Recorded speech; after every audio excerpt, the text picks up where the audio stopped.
According to Ian Rapoport, Patriots cornerback J.C. Jackson is expected to hit the free agent market. He will not receive the franchise tag.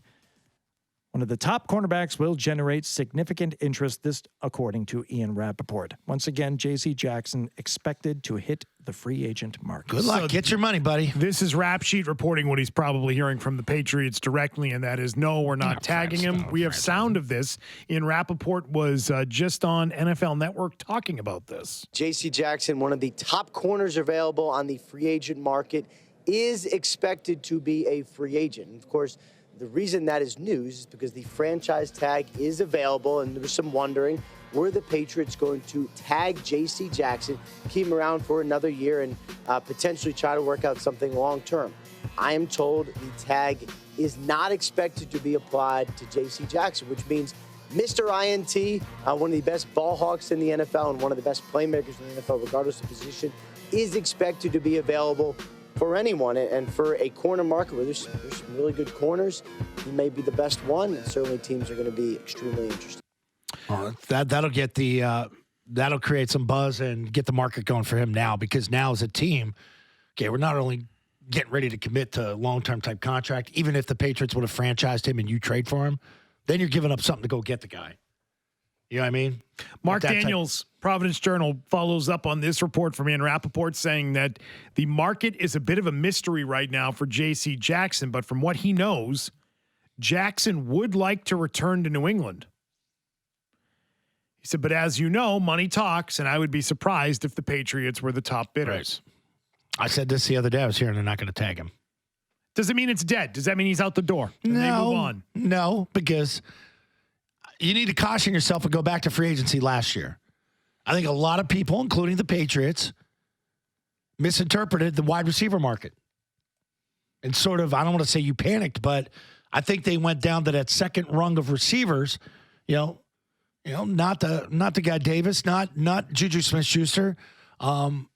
We've talked about how many times with Golden Tate over the years, go and try and trade for that guy, but then what do you got to pay him? Odell Beckham. We've gone through all this stuff to where maybe you sort of, that number wasn't right and it didn't come in at what people thought it was going to come in at. And Juju was sort of left standing there, holding his you-know-what. And like, okay, what are we going to do now?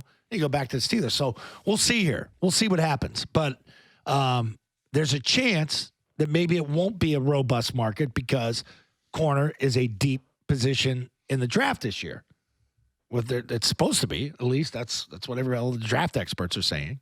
The corner is one of the deepest positions. Evan Lazar has something on this, too. He says the Patriots seem to be headed toward their typical free agency approach with J.C. Jackson. Let him hit the open market, find out what he's worth, and then come back to the Patriots to see if they'll match it, which that seems to indicate they'll leave the door open. That they're not going to say, walk and you're gone. It's, well, go out and see what you're worth. And if you get paid, you get paid. If you get a huge contract, best of luck to you. We're going to move on. But if the market doesn't develop for you the way maybe you thought it would, which I have a hard time believing that that's going to be the case. But if it doesn't develop, then there could be a chance for a return. But I do not think the Patriots believe he's worth what the cap number is, which is $17 million a year. I totally 100% So it would have to be less than that. I know they don't. Yeah. He's going to go to free agency. He's one of the top corners on the market. There are plenty of teams that will probably pay for his services, assuming he leaves and the Patriots do not come in as the top bidder. That would leave the Patriots currently with, as we know, Jonathan Jones, who has some experience here, Jalen Mills, that will be going into year 2 as a Patriot. Miles Bryant is still here in New England. We saw that played out at the end of the year, though. Once you got really put out there in a position to, okay, you're going to be the guy, then we're going to attack, as opposed to being able to sprinkle him in here and there when you wanted, where you could use it to your advantage. But the team has done a really good job replacing these type of departures. Joanne Williams is on the roster still. I don't have a lot of hope for him. I don't. And Sean Wade is on the roster, which, I don't know. That's always an intriguing guy for me. We never got a chance to really, see a lot of him. But, Ohio State guy, right? Never know. Yep. Never know how Bill gets a guy into the system and develops him over some time. And who knows? Head injury, and we just didn't really get to see him that much last year. But I think we would all look at that secondary or look at that group of corners and say, they're lacking a little bit there. Yeah, but make fun of us for wanting Devin McCourty back, right? Yeah. Yeah, that's another reason why I think that McCourty is going to have That to helps get lost. McCourty. That helps McCourty.